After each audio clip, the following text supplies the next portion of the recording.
Bonjour à toutes et à tous, je vous propose un podcast. Si vous souhaitez vérifier ce que j'avance, l'ensemble de mes sources sont disponibles en cliquant sur le lien Google Docs situé dans ma description. N'hésitez pas également à écrire un commentaire sous ma vidéo pour que je puisse m'améliorer et vous proposer des sujets de vidéos qui vous intéressent. Aujourd'hui, on va parler des aides disponibles pour financer la partie irrigation de son exploitation agricole. Le premier dispositif se nomme Investir sur mon exploitation dans les systèmes d'irrigation agricole. Ici, c'est votre région qui vous aide à financer au minimum 40% des coûts de votre irrigation. Par exemple, si je dépense 10 000 € pour du matériel, 40% de ces 10 000 € vous est versé par votre région, soit 4 000 €. La région peut vous subventionner jusqu'à 70%. En effet, le taux augmente selon les modulations que vous choisissez. En somme, une modulation est grosso modo un bonus octroyé en fonction de vos choix ou du profil du demandeur.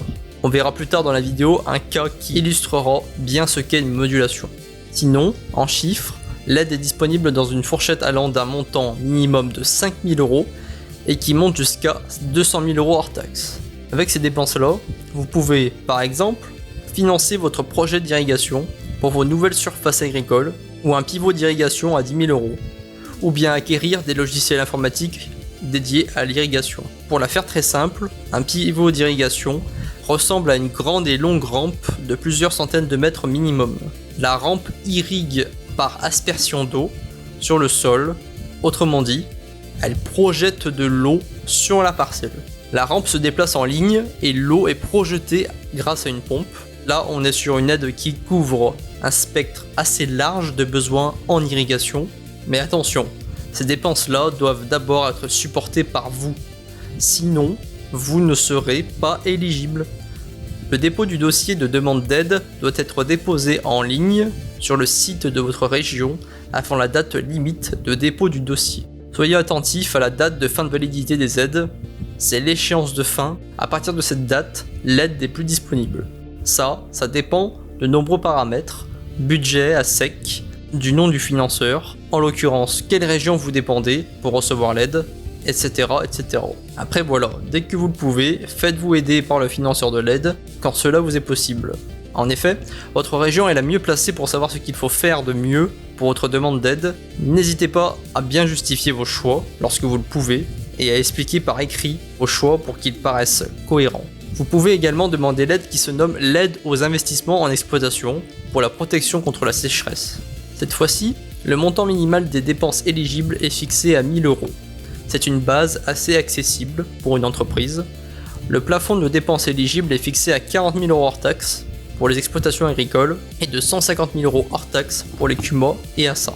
Là, par contre, 40 000 € de plafond nous fait déduire que l'on s'adresse plus à de petites exploitations agricoles. En effet, au vu du prix des matos d'irrigation, ce n'est pas avec 40 000 € qu'un céréalier avec 1000 hectares va réussir à s'équiper suffisamment pour irriguer toute sa surface. Pour ceux qui ne connaîtraient pas, une CUMA signifie coopérative d'utilisation des matériels agricoles. Elle propose par exemple de la location de matériel agricole pour les agriculteurs. Et une ASA signifie association syndicale autorisée en hydraulique.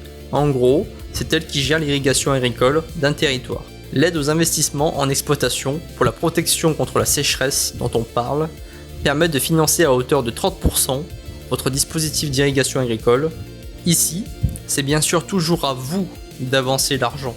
Ensuite, vous êtes sur un système de modulation qui augmente ce pourcentage de base. 10 points supplémentaires vous est attribués si vous êtes dans la modulation correspondant à un agriculteur nouvellement installé ou à un jeune agriculteur. Autrement dit, le taux passe de 30 à 40% juste parce que vous êtes jeune agriculteur ou nouvellement installé. Enfin, une modulation de 10 points supplémentaires vous est attribuée si vous êtes une CUMA. Et puis alors, si vous êtes en Outre-mer, le taux d'aide passe automatiquement à 75%. La règle pour ce dispositif de subvention publique est que vous ne pouvez pas déposer plusieurs demandes. Une seule demande n'est possible, soit seul un dossier de demande de subvention. Bien sûr, dans ce dossier, vous pouvez demander à être subventionné pour plusieurs matériels et outils d'aide à la décision, mais ceux-ci doivent être éligibles à l'aide. Pour que votre demande soit éligible, elle doit obligatoirement comprendre au moins un matériel d'irrigation, comme un matériel de goutte à goutte, et au moins un outil d'aide à la décision. L'un ne va pas sans l'autre. Si vous ne demandez qu'un outil d'aide à la décision, vous n'aurez pas la subvention. Donc si je récapitule, l'aide requiert un matériel d'irrigation et un outil d'aide à la décision. Un outil d'aide à la décision peut être par exemple un capteur ou une sonde. Toutefois, votre outil d'aide à la décision doit obligatoirement comporter avec lui un dispositif de relevé afin de comptabiliser les quantités d'eau que vous avez consommées. Comme j'en ai parlé à l'instant, le dispositif de subvention vous permet d'acheter un matériel de goutte à goutte de surface ou un matériel de goutte à goutte enterré. L'intérêt de ce matos est qu'il permet d'apporter au plus près de votre plante l'eau qu'elle a besoin via un tuyau. Les mauvaises herbes autour ne pourront pas bénéficier de cette eau et de fortes économies d'eau peuvent être envisagées.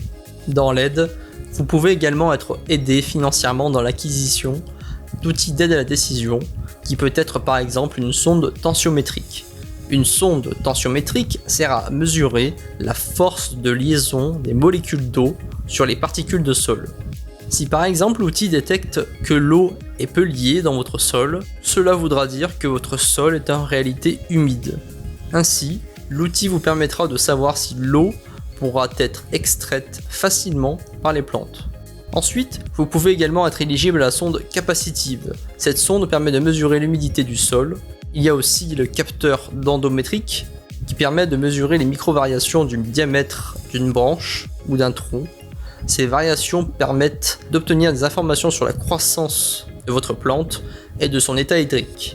Enfin, le capteur de flux de sève vous permet de mesurer le débit de sève présent dans votre plante. Ainsi, ce débit vous donne une idée de l'état hydrique de votre plante. Bref, je vais faire un petit rappel sur quelque chose qui paraît peut-être évident pour vous, mais je le dis quand même. Pour que vous soyez éligible, il faut que votre matériel soit acheté neuf. Oubliez par exemple occasion ou occasion récent, ça ne marche pas avec les aides publiques. Pour tout ce qui est documents à remplir, je vous invite à aller voir dans mes sources ou par vous-même. Une fois que votre dossier est monté, vous pouvez le déposer sur le site internet de France Agrimaire avant le 31 décembre de l'année en cours. Je vous conseille de bien lire et comprendre tous les documents avant de faire votre demande d'aide, car vous pouvez facilement vous tromper. Pour ceux qui voudraient se financer un enrouleur, une pompe à eau ou une cuve de récupération d'eau de pluie, et encore, vous pouvez vous faire financer plein d'autres dispositifs pour votre irrigation avec cette aide donnée par l'État. Son nom est l'aide aux infrastructures hydrauliques. Le taux d'aide de base s'élève à 70% des dépenses éligibles que vous souhaitez demander. Le montant minimum comme le plafond d'aide donné dépend de la région dans laquelle vous vous trouvez. Si je prends un petit exemple, la région Nouvelle-Aquitaine est sur du 10 000 € minimum de dépenses totales éligibles et sur du 400 000 € maximum de dépenses totales éligibles hors études préalables pour la réalisation de l'ouvrage. Alors qu'à côté de ça, la région Île-de-France propose la même aide mais avec un montant minimum de 5 000 € de dépenses éligibles et un plafond de 100 000 €. Alors bon, je vais pas tout vous expliquer sur cette aide car là vraiment ça dépend beaucoup de la région qui propose ça. En plus, il se trouve que je n'ai pas remarqué beaucoup de similitudes d'une région à une autre pour ce dispositif d'aide. Je vous conseille de vous renseigner par vous-même car là, ce n'est que du cas par cas, je ne peux pas plus vous aider. Et enfin, pour que votre matériel d'irrigation puisse avoir de l'eau à épandre, il existe ce qui s'appelle les appels à projets fonds hydrauliques agricoles. Beaucoup de régions proposent ce financement, mais bon, encore une fois, les conditions d'octroi de l'aide, son montant, dépend des critères imposés par chaque région. Souvent, ils vous proposent de financer les canalisations pour relier votre parcelle au réseau d'eau ou à une source d'eau éligible. Ils proposent également de financer votre station de pompage pour pomper l'eau, etc., etc.